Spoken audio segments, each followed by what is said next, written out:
কি অবস্থা, ঝাঁটা হাতে করে চলে এসছে, আর এই ডিউটি আমাদের করতে হচ্ছে। তো চলো, এখন তো এইভাবে কথা বলা যাবে না, ডিউটি মোটামুটি শেষ। একটু বসে আছি কারণ আমাদের ডিপার্চার দেবে, তো ফেরার পথে রাস্তায় চলো তোমাদের সাথে পুরো বিষয়টা শেয়ার করি। তো কেমন আছে সবাই? আশা করি সবাই ভালো আছে। এখন ডিউটি থেকেই ফিরছি, ডিউটি ছিল আজকে, আমার ডিউটি থাকার কথা ছিল না, ঠিক আছে, কারণ গত দুদিন থেকে আমি ডিউটি করছি, তো আজকে কোনো ডিউটি ছিল না, বাট হঠাৎ এমার্জেন্সি ডেকেছিল, তো তার মধ্যে আমি বিষয়টা বলতেই পারিনি, ভিডিও করতেই পারিনি। তো একটা র্যালির ডিউটি ছিল, আর আমার ভিডিওটা করার কারণই এটা যে এটা আমার কাছে একটা নতুন এক্সপিরিয়েন্স বলতে পারো, যে এইরকম ডিউটি ফার্স্ট টাইম করছি, তাই জন্য ভাবলাম চলো ভিডিওটা করি। তো এই ডিউটি আমি সত্যি কখনো করিনি, এমনিতেই তোমরা জানো ট্রেনিং সেন্টারে আমি জাস্ট ট্রেনিং পাস করেই এই জয়েনিং করেছি।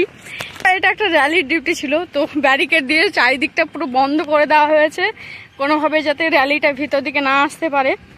বাট মানুষ এত পাগল, ব্যারিকেডের উপর দিয়ে উঠে সেই কি মারামারি ধস্তাধস্তি, সত্যি কথা বলতে একটু ভয় পেয়ে গেছিলাম, কারণ এরকম ডিউটি আমি কখনো করিনি, আর স্বাভাবিক মানুষের এত উত্তেজনা দেখে হালকা টাইট।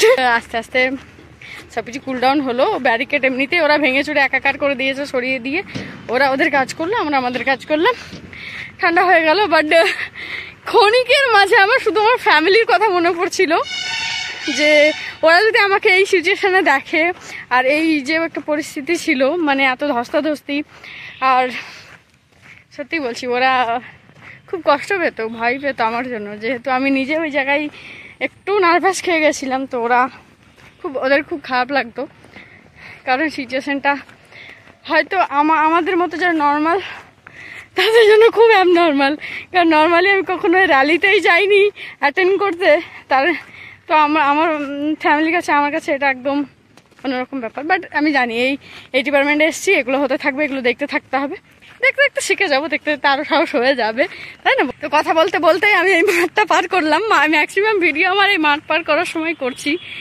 ভালো লাগছে তোমাদের সাথে কথা বলতে বলতে আমার রাস্তাটা শেষ হয়ে যাচ্ছে, গল্পও হচ্ছে, বাস এক্সপিরিয়েন্স শেয়ার করলাম একটা।